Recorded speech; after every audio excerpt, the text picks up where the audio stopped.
أعوذ بالله من الشيطان الرجيم. وأصحاب اليمين ما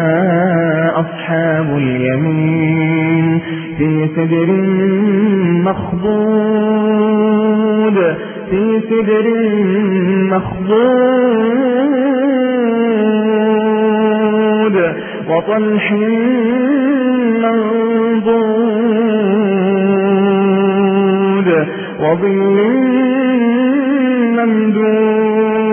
ممدود وماء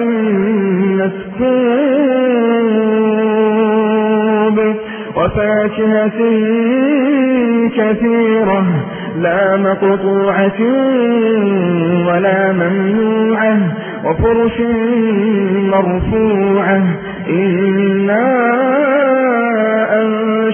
أنشأناهن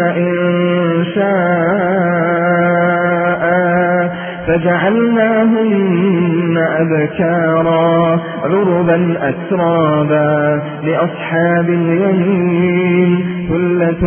من الأولين وثلة من الآخرين وأصحاب الشمال ما أصحاب الشمال وأصحاب الشمال ما أصحاب الشمال في سموم وحميم وظل يحموم لا بارد ولا كريم إنهم كانوا قبل ذلك مترفين وكانوا يصرون على الحنث العظيم وكانوا يقولون أئذا متنا وكنا ترابا وعظاما أئذا متنا وكنا ترابا وعظاما أئنا لمبعوثون أو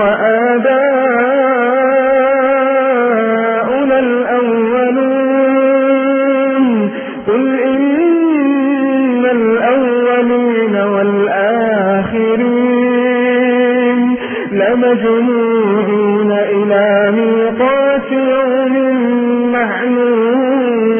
معلوم ثم إنكم أيها الضالون المكذبون لآكلون من شجر من زقوم فمالئون منها البطون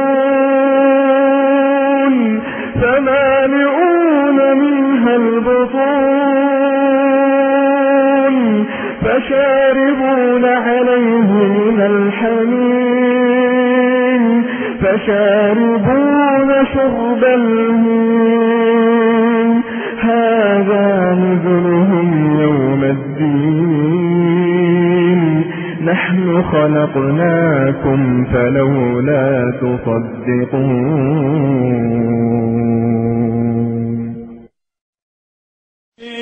ألم يأن للذين آمنوا أن تخشع قلوبهم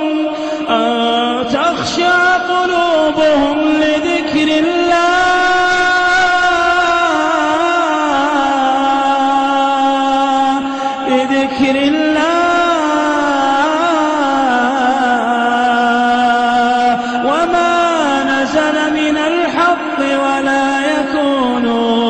ولا يكونوا كالذين أوتوا الكتاب من قبل فطال عليهم